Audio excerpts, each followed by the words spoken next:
Here we have a Volkswagen Transporter that's coming with a annoying suspension knock on the front.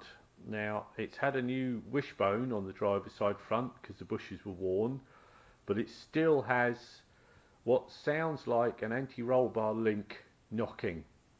And in actual fact we disconnected the anti-roll bar link rod, took it for another run, still same annoying rattle and knock. So investigated a bit further and went to take the suspension leg off, and to get to the suspension top mount and check that, you have to just remove this rubber here. Obviously I've got this all undone. Take the wiper arms off. Now this panel should lift out, and it's held on by a slot that runs all the way down the front of the windscreen, which gets all full of dirt and debris, and as you can see that part is actually broken. Now you have to be really careful with this, because if you try and lever it off you can end up breaking the windscreen, and if it's so jammed on that that won't lift out, you can actually just prise it up enough at the front. This panel here on the driver's side just undoes with these two Torx screws. Obviously everything's all loosened off already.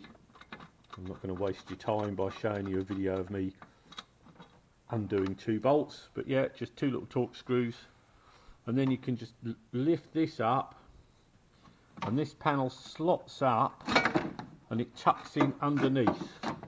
Obviously I'll get this out of the way so you can see properly, but that is the strip. You can see it started to break off, but we've had to get it off to get to it. But this panel just tucks into a slot in behind there and just lifts out. You can get that, and then this is just tucked in here, the suspension top. Now when I got the socket on that, I found it turned quite easily, and you'd lock a Torx, get a ring spanner on there, 21mm ring spanner, the Torx bit with a ratchet, turn on the spanner, not the ratchet, and sure enough the nut went down about 2 turns.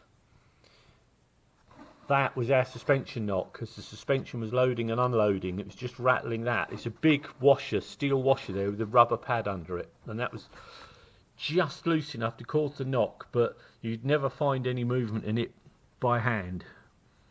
So that's nicely tightened down, and then we can get all this put back together. I've already taken this for a run, and sure enough the knock has gone.